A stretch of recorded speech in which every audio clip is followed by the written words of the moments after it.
En 1968 en la Ciudad de México se suscitó una terrible matanza ocurrida en Tlatelolco en la Plaza de las Tres Culturas, provocando la muerte de más de 300 personas, el gobierno de México en contra de los estudiantes.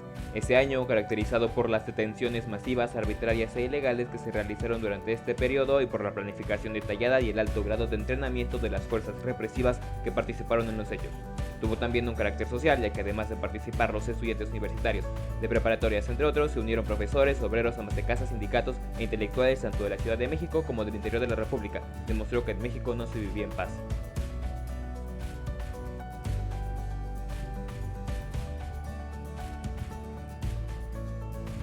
El 26 de julio de 1968 empezaría un evento que marcaría la historia de México, el movimiento estudiantil que terminaría en la conocida como Matanza de Tlatelolco. El origen de este movimiento tiene como fecha el 22 de julio, 4 días antes, después de que el resultado de un partido de fútbol americano ocasionara una disputa entre alumnos de varias escuelas de la Ciudad de México. Tras otro suceso de conflicto entre escuelas, 2 días después, el 24 de julio, la policía tomaría las vocacionales 5 y 2, relacionadas con los conflictos y violentaría a alumnos y maestros.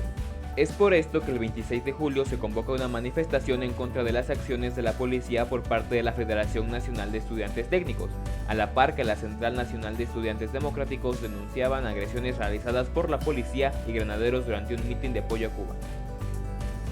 Es así como politécnicos y universitarios se dirigieron a la Plaza de la Constitución para protestar por los abusos ocurridos en las vocacionales, solo para convertirse de igual forma en víctimas de violencia por parte de los granaderos. El desarrollo de los acontecimientos llevaría a que 3 jóvenes perdieran la vida, otros más resultaran heridos y algunos otros sitiados por la policía. El conflicto se esparciría a otras escuelas, alumnos tomarían instalaciones y la mayoría de las escuelas de la UNAM y Politécnicos se declararían en huelga. Este violento escenario de violaciones a los derechos humanos es en el que se vio iniciar el movimiento estudiantil de 1968.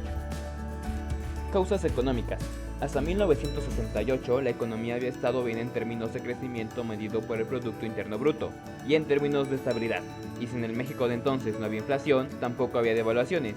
Incluso en términos de distribución la economía tenía buenos resultados, el poder adquisitivo de los salarios crecía y el gasto social per cápita hacía lo propio.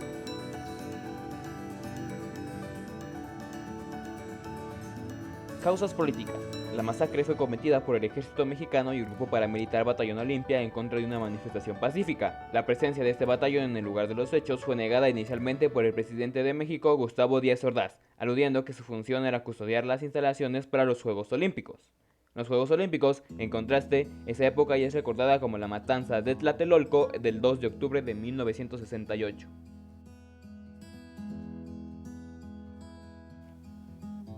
En julio de 1968, durante el gobierno del presidente Gustavo Díaz Ordaz, se iniciaron una serie de manifestaciones y marchas estudiantiles en la Ciudad de México que criticaban el autoritarismo del gobierno, apoyaban las protestas en el mundo, pedían se respetara la autonomía universitaria y exigían la libertad de los presos políticos.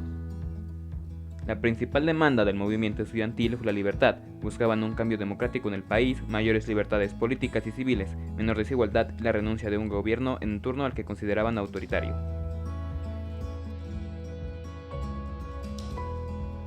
El movimiento estudiantil de 1968 fue un movimiento social, en el que además de estudiantes de la UNAM y el IPN, participaron profesores, intelectuales, amas de casa, obreros y profesionistas en la Ciudad de México, y que fue reprimido por el gobierno mexicano.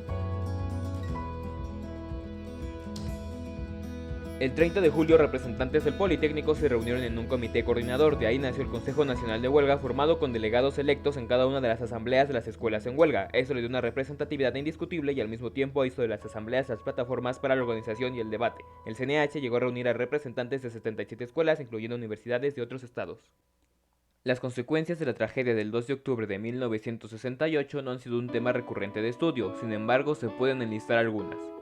La primera son las más de 350 muertes que el suceso lleva cargando, según un reporte difundido en 2006 de la Fiscalía Especial para Movimientos Sociales y Políticos del Pasado. A largo plazo, influiría también en algunos cambios institucionales como la reforma política de 1977 o la creación de la Comisión Nacional de Derechos Humanos en 1990. También generó transformaciones tanto en el gobierno como en la sociedad.